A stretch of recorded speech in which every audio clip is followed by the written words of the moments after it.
Oh, hi there, everyone. Dave here, G7IYK, based in Bristol in the UK.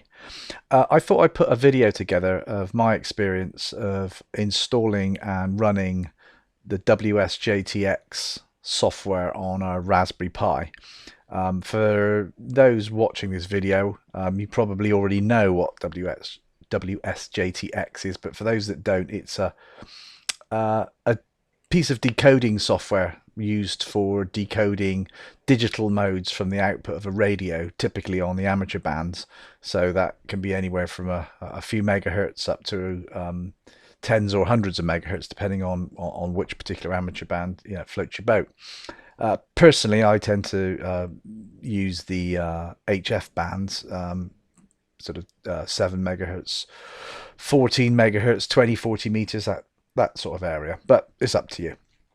Anyway, so this decoding software, generally speaking, runs on a PC, and then the PC audio input, whether that be analog audio or USB based sound card audio input, is then coupled to an amateur radio.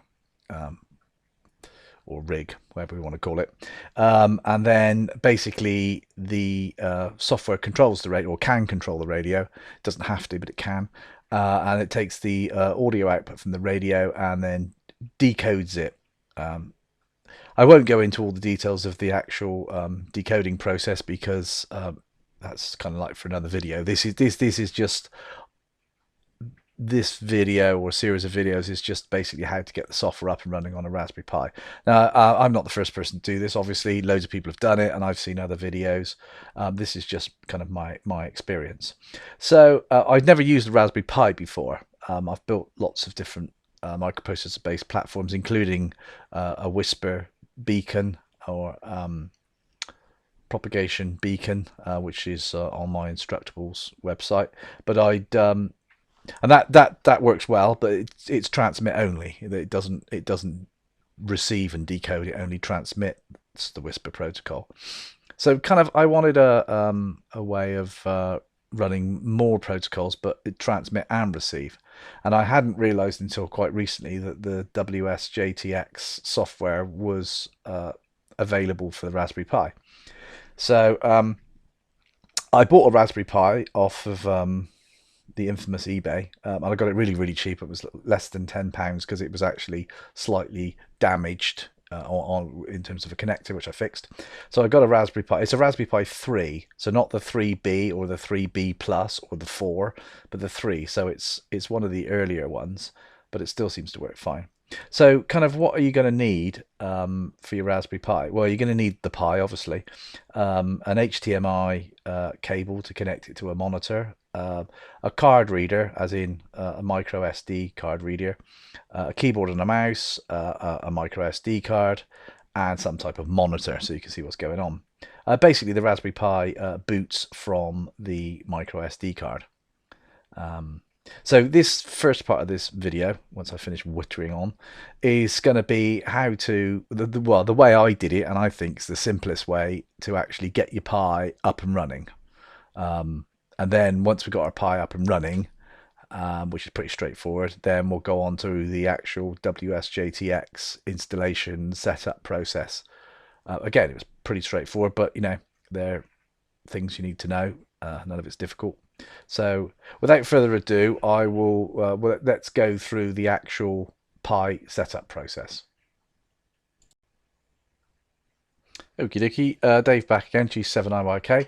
Okay, right, so what I've got a 32 gigabyte micro SD card, the brand of which is SanDisk, which I picked up off of, I don't know, Amazon, I think, for about £5. 32 gig, it's a Series 10, which is, I think, it's not one of the super fast ones, but it's it's pretty fast. So I've got that plugged into a micro SD card reader. I'll post some pictures of what these things look like. I mean, you can pick up a micro SD card reader for next to nothing. So the first thing we need to do is actually format the SD card, and this is quite important because there's lots of different ways of formatting a micro SD card.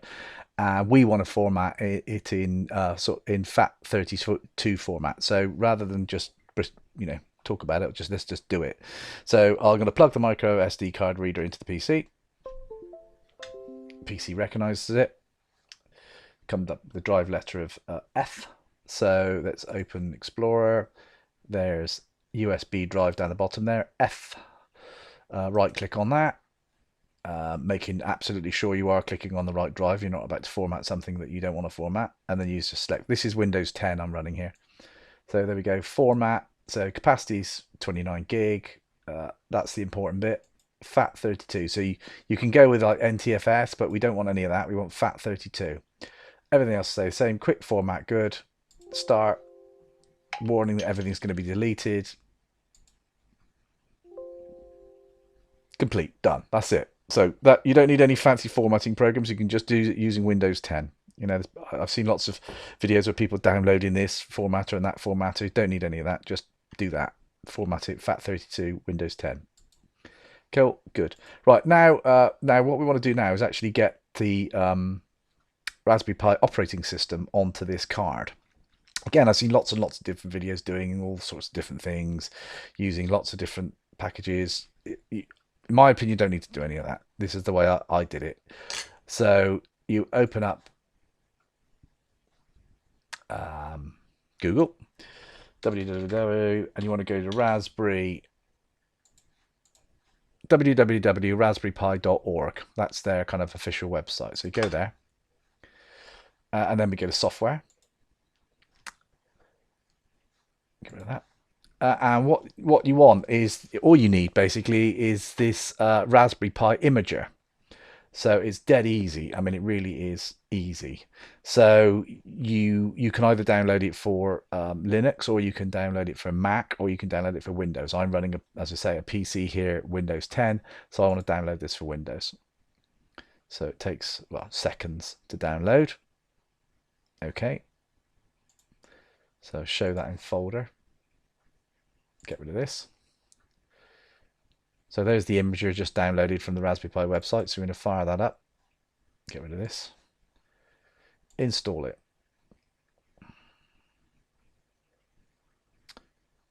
That quick, right? And then it says, right, default is to run it. Fire it up. There it goes. So it's really, really simple. So here we go. Choose your OS. Right, this is the OS that you're going to put on the Raspberry Pi. Now, I put on the one I put on. Well, you can put this one on. I mean, there's a recommended one. I went for the one which is desktop with recommended applications. So that's kind of like got some applications already pre-installed. And you can have a little play. I mean, you can, if you don't, you can always, there's loads of different operating systems you can pick here. That was the one I used, which is a full installation with recommended applications. You can play around and you can reformat the SD card and put another OS on there and play about and find out whichever one you want. But that's the one I went for. So that's your OS. Here's your storage. So it knows that there's a generic mass storage USB device at approximately 32 gig already plugged in, because my card reader is still plugged in. It's been formatted FAT32. Select that, and then it's so simple. Just hit right. Yeah, it's just warning you that you're going to lose everything on that SD card, but you've already formatted it, so it doesn't really matter. So it takes a few minutes. So what I'll do is I'll pause this, and then I'll be back. So it's not much of a spectator sport. And what it does is it writes it up to 100%, and then it verifies it. It takes a few minutes. So I'll just pause the video and be back in a sec. Okay, back again. So we're just at the tail end of the verification process, 90%. So it's basically programmed or flashed the operating system. It's now verifying it, and it's going to finish any time now. Right, so that's done. So it comes up with a little splash screen. Raspberry Pi OS 32-bit has been written to generic mass storage device, and that's it. You can now remove card from card reader. So continue. You don't need this anymore. And I can literally pull the micro SD from the card reader and plug it into the Pi. So now the next little bit is a bit tricky to video, because obviously when I plug my Pi into the PC, into the monitor rather, and so I plug the micro SD into the Pi, the keyboard into the Pi, the mouse into the Pi, HDMI cable from Pi to monitor, and then plug the power in, and then it will boot from the micro SD card. And then what happens is it boots up, and then you go through kind of like a cut down version of what you would do if you installed a Windows operating system. So it just asks you a few basic questions, where are you, what keyboard you're using, UK, US, all that sort of stuff. And then it will then ask you, to connect to your Wi-Fi network. So obviously you have to type your Wi-Fi password in and all that stuff. It's really simple. It's a really simple set of really basic questions. Just follow the instructions, and then your Pi screen will come up, and you'll be booted. So then what I intend to do is go through the WSJT-X installation process, but rather than using the PC, I'm going to record the video using the Pi itself. So I'm going to install a video screen grab piece of software on the Pi, plug this mic into the USB of the Pi, and then carry on with the video recording using the Pi itself. And then when that's done, transfer the video files over from the Pi, which they'll be stored on the micro SD card, and then put the whole series of videos together. So that way I can actually show how to install the WSJT-X software on the Pi, and how to configure it and how to actually get it working. Okay, right, so I'll be back in a minute in the land of the Pi. Cheers.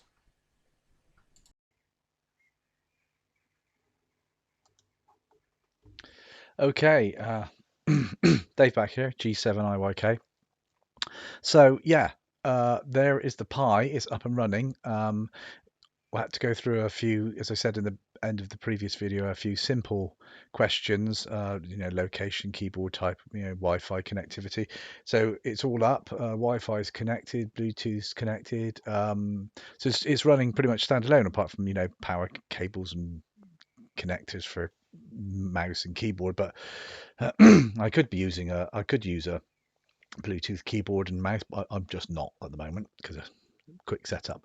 So yeah, I'm actually this video is actually being recorded using the Pi itself, using this natty little bit of software called Voco Screen, VOKO Screen. Now that wasn't part of the installation package or the operating system. I've installed this in exactly the same way I'm about to install WSJT-X. So it's remarkably seamless, the whole Pi experience. One thing I should point out before I go any further, because I'm going to forget, one of the primary ways that data's moved from the radio to say something like WSJT-X is just standard analog audio, over a 3.5mm jack socket. Now there is a 3.5mm jack socket on the Pi, and I think this goes for all Pis irrespective of their revision. The jack socket, the 3.5mm multi-point jack socket on the board, is audio out and composite video out. There is no analog audio in on a Pi, to the best of my knowledge, and I'm fairly confident of that. So which kind of foxed me, because I assumed that was audio in and out, but it's not. It's sort of headphone out, composite video out. So to get audio, analog audio into a Pi, it's pretty simple. I mean, for next to nothing, a few quid, you can get a little dongle-based audio codec. Or it's basically a sound card in a dongle form that you just plug into one of the USB sockets on the Pi. The Pi will pick it up straight away. You don't have to go installing drivers and all that sort of business. It just finds stuff. It's really cool. I don't know if you can see here. I mean, I've got a set of HyperX headphones with a boom mic that I use for work, for video conferences and whatnot. And that basically is a USB based sound card with a pair of headphones plugged in the back on a 3.5mm jack socket.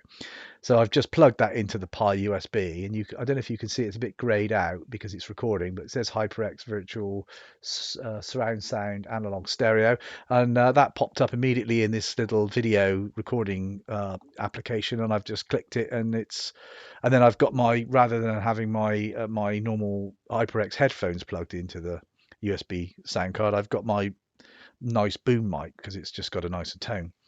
So, but it works fine. So anyway, once you've got everything installed and up and running like this, it might be worth just checking that everything is up to date. Now, to do that, I don't know how familiar you are with Linux. I mean, I use Linux in work, so I've kind of been finding my way around it for quite some time. But you open a terminal window. There we go. It pops the terminal window open. Now the Pi sort of command is you do a sudo. So I'm trying to type without my wrong glasses on. apt update. This will check to see if you need any updates.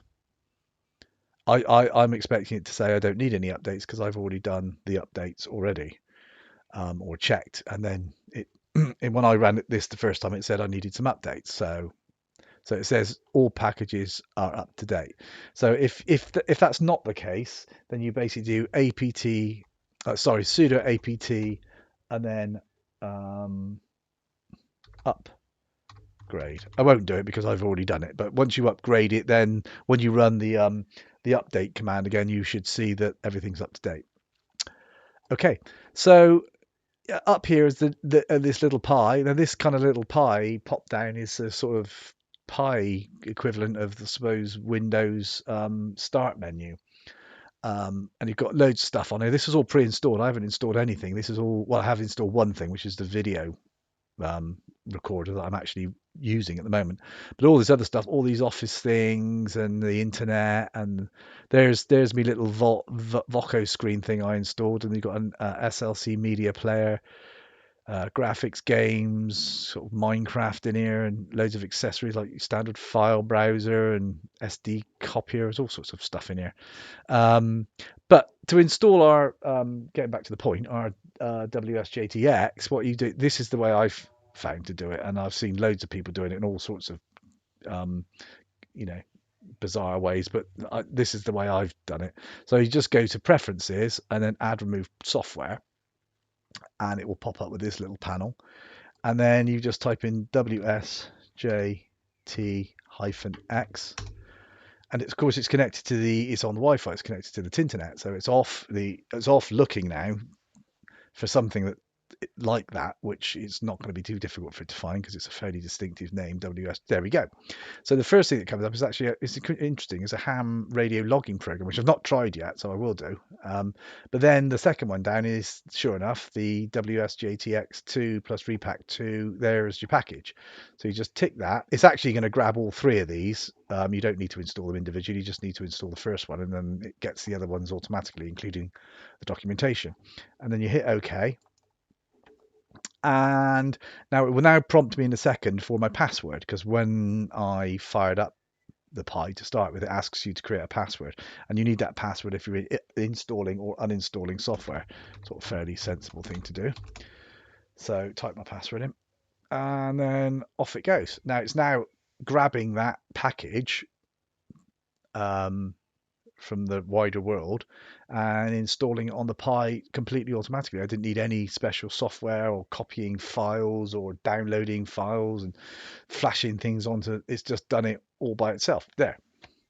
So you think, well, is it really done it? Well, yes, I think you find it has. So if you go back up to sound and video, there's sound and video, there's WSJT-X. So if I hit that, now admittedly the first time you run it, it's going to take about 30 seconds to invoke. I expect it's creating all sorts of file systems on the SD card, and you also take into account that this Pi I'm using is 3 generations old. There's a Pi 3, Pi 3B, Pi 3B Plus, I think, which was a speed upgrade, and then 4, which is really fast. This is, this was a sub £10 Pi off the, so it didn't take that long. So there we go, WSJT-X up and running. It's a little splash screen. It's still having a little bit of a think. Just give it a second for the splash screen to disappear. Oh, it actually has. I just need to click that. There. So there we go. WSJT-X is up and running. So it's pretty responsive. If you can see settings, you know, all pops up, cancel. I can move these windows around. In fact, it's interesting. If you look at the bar on the left-hand side, that would be the bar that normally is the level in dB output from the radio and audio. But of course, at the moment, because I've got the microphone plugged in to where the radio would normally be, it's responding to my voice. So if I shut up for a second and then start talking again, you can see it's respond. I don't know quite know how I'm going to do the next part of the video because obviously I wanted to show it with the radio, but that's going to be a bit tricky because I need the same audio input for the radio as I do for the mic. So what I might have to do is just talk through the setup without the radio and then do a audio overlay when I've got the radio connected, because I won't be able to do mic and audio and radio at the same time. Not with it, not expected to successfully decode anything. So you can see my voice yipping around there on the left hand side, you know, in the sort of low frequency end of the spectrum. So yeah, there we go. What else can I say about this? Yeah, I'll think I'll go. I'll stop this bit of video now, and then I'll come back when I've thought about how I'm going to show the setup. But it's running essentially, and it's very responsive, and it works great. So I'll shut this down, and I will now stop my video, and I will be back in a minute when I've done another one. Hello, back again, G7IYK, Dave here. Okay, so here for the next little bit of the video. So as you can see, I've invoked WSJT-X, and it's currently listening to my voice. We can see that from the little green bar that's shooting up and down on the left-hand side as I speak, because I've got the audio input connected to my boom microphone rather than the output from my Yaesu 450D. So I thought I'd just go through the settings that I've made. It's by no means all the settings. I mean, this is quite a fully featured package, and of which I've only scratched the surface. But I will cover the settings that I've made in order to just get it working on the Pi. Now, this is all running on the Pi. This is not on a PC, and also my voice in this video is being made on the Pi as well at the same time. No PC interaction happening here. Anyway, I keep calling this a Pi. Actually, it's not a Pi. Obviously, it's a Raspberry. Anyway, so I've got my little video recording program running in the background. So it's in the WSJT-X is in monitor mode, although there's nothing much to monitor because there's no radio output. So let's have a look at the settings. So you just go to File and Settings. So there's loads of settings, but I'll show you the ones I've set up. So under the General tab, so let's go left to right. My call sign G7IYK, my Maidenhead locator, at least 4 digits of it, IO81. I've ticked distance in miles because we're in the UK and civilized and use miles and not metric things. Well, we use miles. Bizarrely, we do use metric things, but whatever. I prefer miles, so ignore that last comment. TX messages in the RX window. I mean, there's lots of little things you can twiddle around with in here. Double click TX. I quite like that. Yeah. But you can fiddle about with this. I mean, this has got nothing to do with Pi. This is just your particular personal preferences when it comes to setting up this package. Let's go on to the radio. Now, as I say, I've only got one radio. I've got a Yaesu FT450D, which I find does everything I need because I'm generally into sort of like digital modes and whatnot. So, and it's nice and small and compact. So, yeah, there's your zillion lists of radios, and there's the 450D. Now, cat control. Now, in my particular case, my Yaesu. Now, this is going to be where it becomes a little bit difficult to explain generically because obviously there's a lot of different radios and they're all slightly different depending on how old they are and who makes them. My Yaesu has got a cat interface. Cat is the sort of command interface that controls the radio frequency, band, all the other features of the radio you can control remotely rather than buttons on the. I very rarely even touch buttons on the front of the radio. So the cat control for my Yaesu is achieved, or I'm achieving it via using there's an RS232 serial 9-way D-type on the back. So I've got, excuse me a minute, I've got a USB to RS-232 adapter cable. So USB plug one side and the serial interface the other. Excuse me, frog in my throat. And so as far as the Pi is concerned, it uses this dev TTY USB option.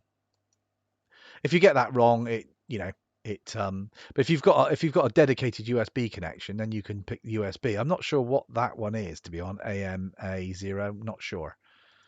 Baud rate I've got set to 9600 on the radio.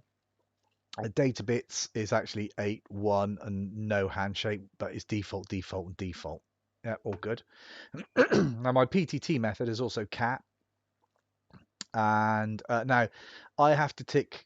Again, this may be different for different radios. The data packet. If I don't tick that, then the radio won't be put into data mode. If the radio is not in data mode, then it'll assume it's sourcing its audio from the microphone, as opposed to the rear connector. Oh, there's another the second rear connector on my Yaesu is a multi-pin mini DIN socket, and that's where the audio in and audio out is connected. So when it's in data mode, it will source its audio from that connector as opposed to the microphone. So I haven't touched split connection. So I can if I do test cat, and you'll have to take my word for it. If I press test PTT, my radio's just keyed up. Turn it off so I don't blap people. So my PTT is working. You can test that here. So that's what I've done there, and that all works. Audio. Now, as I said in a previous video, I've used this HyperX kind of dongle-based sound card, USB-based sound card. So there's a zillion different options here for on WSJT-X, but it's pretty obvious which one I'm going to be using because it says input USB Kingston HyperX and then output USB Kingston HyperX. So you have to apply a bit of common sense and pick the one, pick the options that you've just plugged in. And I'm mono in both cases. TS macros haven't touched them, but I mean, there's 100 things you can set up there. Reporting, I've ticked the enable PSK reporter and spotting because I use like Whisper and I like to and the Whisper beacon when you're running in Whisper mode, when you decode it pushes to the PSK reporter, which is that's the whole point. Frequencies, on the previous installation of this, I did actually go. There's a million different frequencies here for all different regions, and a lot of which are not applicable to my region in the UK. So I deleted all the frequencies which didn't make any sense and just left the ones that did. I haven't done that yet. I mean, you can see there's a lot of different. You can just delete these if you can just go through and just get rid of them. For example, I can just right click on that, hit delete, and it'll just take it off the list, or you can add them back in again. Colors and advanced I haven't touched, but obviously personal preference. That's it pretty much. So yeah, so you can see here's your band area. You can see all the different frequencies. As I said, there's a lot there that aren't relevant because I haven't deleted them yet. There's an interesting thing that happens now. Well, what I'm going to do now is my radio is tuned to 14.074 meg upper sideband, so that is the frequency for FT8. So if I go to mode, we're on FT8, and of course this software is trying to decode FT8, but it's got no audio input because I'm talking through it. However, if you can show how natty the software is and how sensitive it is, if I swing my boom mic round, so it's now kind of pointing roughly in the direction of the radio, and then I up my AF gain so we get some audio output, you'll hear the FT8, and it might not be perfect, but the software will actually start decoding messages, even though the audio is just coming from the speaker on the top of the radio, 3 feet to the boom mic. So here we go.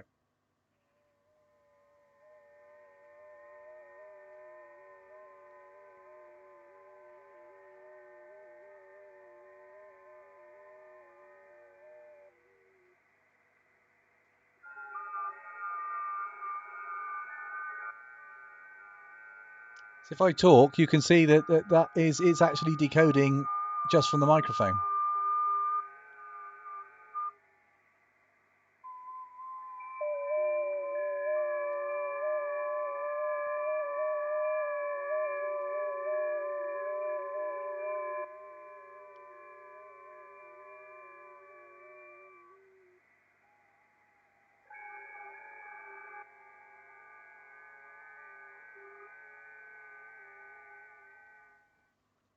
So there seems precious little point me actually. I mean, I could now just unplug my microphone and plug in the radio audio output, but to be honest, we might get a few more decodes because obviously the signal will be better than just going across into my microphone. But you get the point.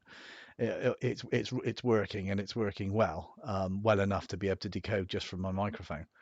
So you don't actually really need an awful lot of signal. And if that was something like Whisper or WSPR, which is can decode sort of 28 dB under the noise floor, I would need very little input to the microphone for it to be able to make a successful decode.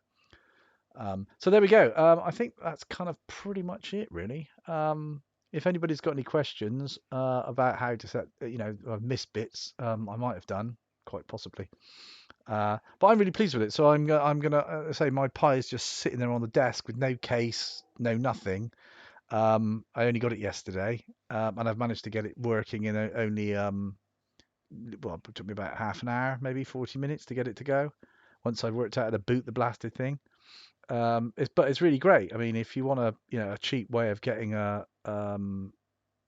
digital mode or portable mode, um, multi-band, multi-discipline decoder transceiver, then I don't think you can do any cheaper or easier than to use a Pi. Even if you manage, like I did, to pick up a really sort of cheap, well, in my case, a cheap broken one, um, for next to nothing. I mean, you could spend quite a bit more money on the Pi 4 and cooling and all the rest of it, but in my experience, it works perfect. This particular software works perfectly well on the Pi 3. So anyway, thanks for watching and fire away if you've got any questions. Cheers.